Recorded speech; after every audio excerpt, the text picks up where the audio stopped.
Audiobook Academy Biography presents Joseph Jacobs, one of the most influential English folklorists and creators of fairy tales and fables, as well as one of the most important literary figures in Judaism of his time. Joseph Jacobs' life is chronicled in this book.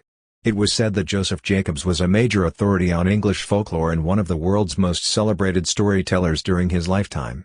As an English folklorist and a prominent person in Judaism during his lifetime, he has accomplished a great deal. As for his writing style, he was a natural and could have made it to the top of the British Literary Hall of Fame if he had pursued a career in the field of literature further. Childhood and education. Joseph Jacobs was born on August 29, 1854, in Sydney, Australia. Sixth son of John Jacobs, a London customs official, and his wife Sarah Myers, who immigrated to the United States in 1837. Jacobs obtained a scholarship to study classics, mathematics, and chemistry at the University of Sydney, where he was schooled. He left Sydney at the age of 18 and moved to England to complete his education. In 1876, he graduated from Cambridge University's St. John's College with a Bachelor of Arts degree. Math, philosophy, literature, history, and anthropology were among his favorite subjects at college. Jacobs became aware of anti-Semitism in Britain while he was there, so he wrote an essay about Mordecai for Macmillan's magazine in June 1877. When he moved to Berlin in 1877, he studied under Moritz Steinschneider and Moritz Lazarus in Jewish literature and bibliography, as well as Jewish philosophy and ethnology. As a result of this, Jacobs returned to England to study anthropology under Francis Galton. It was at this period that he developed a greater interest in folklore. He served as secretary from 1878 to 1884. Letters he addressed to the London Times in January 1882 were concerned about anti-Semitic pogroms in the Russian Empire. From 1882 through 1900, he served as the secretary of the organization, which brought attention to the issue.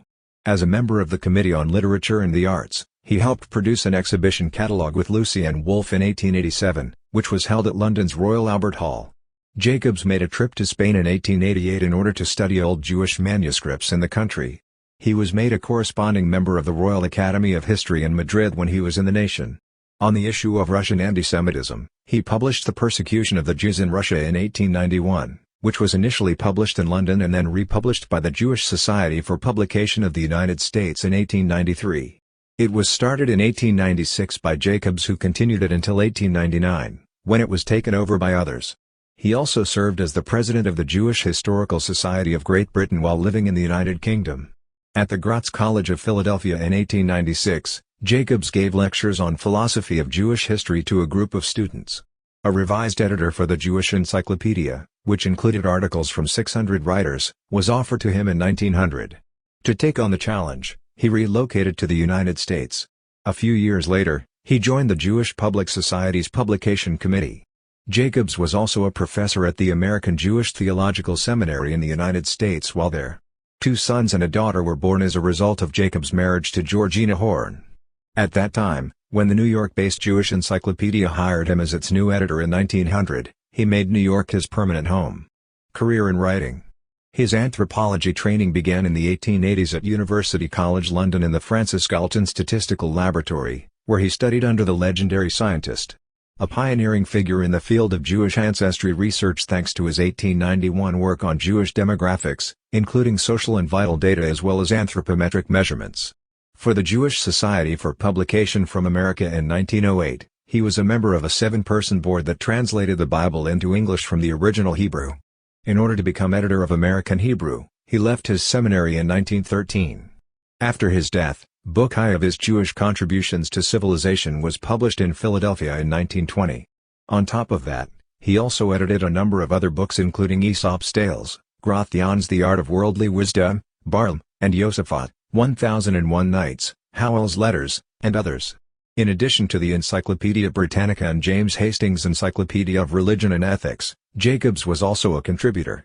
While working on many volumes of fairy tales illustrated by John Dixon Batten, Jacobs also edited Folklore magazine from 1899 to 1900 and the European Book of Fairy Tales, also published as European Folk and Fairy Tales, between 1890 and 1916. To some extent, he was influenced by the romantic nationalism prevalent among folklorists of the time, as well as works by Charles Perrault and the Brothers Grimm. To him, the Grimms finished what Perrault began, and he wanted English children to be able to read English fairy tales instead of French and German ones. Many of his tales were not traditional fairy tales, despite the fact that he gathered them all under his own name and labeled them as such. Although they are prose translations of folk songs, the poems The Old Woman and Her Pig and Henny Penny have a mythical undertone that sets them apart from other fairy tales. 38 of the 87 stories in my 2 volumes are Märchen, 10 sagas or legends, 19 drolls, 4 cumulative stories, 6 stories of animals and 10 nonsense. Death. On January 30, 1916, at the age of 62, he passed away at his Yonkers, New York, residence. Thank you for listening in Audiobook Academy. Don't forget to subscribe and smash that like button for more content like this. See you in next video.